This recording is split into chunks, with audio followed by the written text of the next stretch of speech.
여러분 안녕하십니까? 9월 3일 화요일 뉴스투데이 시작합니다. 응급실 진료 차질이 속속 현실화되자 정부가 매일 브리핑을 열고 응급실 현황을 설명하기로 했습니다. 하지만 응급진료는 붕괴 우려 상황이 아니고 의료개혁이 필수라는 기존 입장을 유지하며 의료계와는 동떨어진 인식을 드러냈습니다. 윤수환 기자입니다. 대통령실 지시에 따라 시작된 범부처 응급실 현황 1일 브리핑. 정부는 거듭 응급실 대란 우려를 부인했습니다. 어려움은 있지만 일각에서 제기하는 것처럼 붕괴를 우려할 상황은 아니라는 말씀을 드립니다. 전체 409개 응급실 중 406곳이 24시간 운영 중이고 병상을 축소한 곳도 27곳 정도라는 겁니다. 서울에선 처음으로 응급실 운영 중단을 검토했던 이대 목동병원도 아직 문제가 없는 것으로 파악됐다고 설명했습니다. 또 전공의 이탈로 응급실 근무 이사는 평소의 73% 수준이지만 현장 상황을 살피며 인력을 보강 중이고 오는 4일과 9일 210명 규모의 군의관과 공보위를 투입하기로 했다고 밝혔습니다. 다만 이들 중 응급의학과 전문의가 몇 명인지는 답하지 못했습니다. 정부는 여전히 응급의료 문제는 누적된 구조적 문제라며 물러설 뜻이 없음을 강조하고 있습니다. 이 문제는 솔직히 보면 의료계의 집단 행동 이전부터 있었던 문제이기 때문에 이거는 의료개혁을 통해서 많이 문제를 해결할 수 있다고 생각이 듭니다. 하지만 의대 교수단체는 전국 57개 대학병원 응급실 중 분만이 안 되는 곳이 14곳이고 16곳은 흉부 대동맥 수술을 못하는 상황이라며 정부 발표와 달리 많은 응급실들이 정상 운영되지 못하고 있다고 반박했습니다. 이런 가운데 대통령실 관계자는 의료 공백 사태 이전인 지난해에도 응급실 뺑뺑이 관련 언론 보도가 지명 기사만 240건에 가깝다며 윤석열 정부는 국민의 생명권을 위해 정치적 불이익을 감수하고도 의료개혁을 추진하겠다고 강조했습니다. MBC 뉴스 윤수환입니다. 가자지구 전쟁 이후 이스라엘에서 최대 규모의 시위가 벌어졌습니다. 하마스에 끌려갔던 인질 6명이 시신으로 발견되자 수십만 명이 휴전을 촉구했는데요. 네타냐후 총리는 뜻을 굽히지 않겠다고 밝혔습니다. 오유림 기자입니다. 도로에 수십만 명의 시위대가 쏟아져 나왔습니다. 이스라엘 시위대는 정부의 인질 석방을 위한 즉각 휴전을 촉구했습니다. 팔레스타인 무장단체 하마스에 끌려갔던 인질 6명이 시신으로 발견되자 시위에 나선 겁니다. 하마스는 이들의 생전 모습이 담긴 영상을 공개하기도 했습니다. 시위대는 휴전에 미온적인 네타냐후 총리의 대처를 비판했습니다.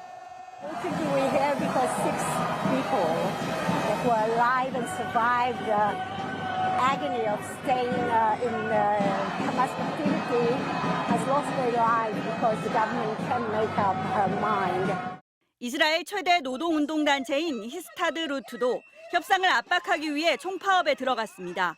국제공항노조는 공항 운영을 중단했고 버스 회사 등도 파업에 동참하면서 대중교통 이동에 차질을 빚었습니다. 하지만 법원이 이번 파업은 정치적이라며 총파업 중단을 명령해 제동이 걸렸습니다. 조 바이든 미국 대통령은 네타냐후 총리가 휴전과 인질 석방 협상에 충분히 노력하고 있지 않는다고 말했습니다. Mr. President, do you think it's time for Prime Minister Netanyahu to do more on this issue? Do you think he's doing enough? No. 바이든 대통령은 또 이번 주에 최종적인 인질 협상안을 제시할 계획이냐는 질문에 그것에 근접해 있다고 밝혔습니다. 한편 네타냐후 총리는 가자 지구와 이집트 국경의 완충지대, 필라델피 회랑에 군을 주둔시키겠다는 의지를 재확인하며 대규모 시위에도 뜻을 굽히지 않겠다는 의지를 드러냈습니다. MBC 뉴스 오유림입니다. 김용현 국방부 장관 후보자 인사청문회에선 충암고 출신들이 군 요직에 배치돼 계엄에 대비하고 있다는 이른바 계엄 준비설이 쟁점이 됐습니다. 김 후보자는 허위선동이라고 반발했는데요. 최상병 사건 수사 외압 의혹 등 각종 논란을 두고도 공방이 이어졌습니다. 김정우 기자입니다. 더불어민주당 이재명 대표는 여야 대표회담 모두 발언에서 계엄 의혹을 거론했습니다. 윤석열 대통령의 모교인 충암고 출신들이 군내 정보라인 요직에 배치됐는데 계엄령에 대비한 게 아니냐는 겁니다. 윤 대통령의 충암고 1년 선배인 김용현 국방장관 후보자의 인사청문회에서도 계엄 준비설이 최대 쟁점이 됐습니다. 김 후보자는 허위 선동이라고 맞섰습니다. 이준우 소방사령관, 각종군 특전사령관, 여인영 방첩사령관을 한남동 공간으로 불렀죠. 계엄 이야기 안 했습니까? 이 자리는 선동하는 거짓 선동하고 정치 선동하는 자리가 아니라고 생각합니다. 김 후보자는 충암고 파벌 논란은 군 분열을 조장하는 것이라고 반발했고 여당은 다른 학교 사례를 들어 엄호했습니다. 서울, 전북, 전남, 경남에 각각 한 개 고등학교가 현재 장성을 5명 배출하고 있고요. 야당 의원들은 최상병 사건 이첩 보류 직전 이종섭 당시 국방장관과 통화한 대통령실 일반 전화에 대해서도 경호처장 출신인 김 후보자에게 따졌습니다. 김 후보자는 대통령실 전화번호는 비공개 사항이라고만 답을 반복했습니다. 또 대통령실 졸속 이전 논란에 대해선 대통령 공약을 지킨 것이라 답했고 이른바 이틀막 경호가 지나쳤다는 지적에는 경호 매뉴얼을 지켰고 과잉 경호가 아니라고 주장했습니다. MBC 뉴스 김정우입니다. 안창호 국가인권위원장 후보자 인사청문회가 오늘 열립니다. 진화론을 배울 필요가 없다고 주장해 논란이 됐던 안 후보자는 인사청문회 답변서에서도 같은 입장을 유지했습니다. 송재원 기자입니다. 지난 2021년 안창호 국가인권위원장 후보자는 진화론을 배울 필요가 없다고 주장했습니다. 배울 필요가 없어요, 사실. 진화론이라는 게 그것은 하나의 정말 가설에 불과한 겁니다. 진화론의 가능성이라고 하는 것은 0입니다. 0. 청문회를 앞두고 낸 서면 답변서에서도 안 후보자는 같은 주장을 반복했습니다. 교육과정에서 진화론을 가르친다면 창조론도 가르쳐야 한다고 생각한다며 진화론에 대해선 현대과학에 충분한 설명이 없는 걸로 안다고 덧붙였습니다.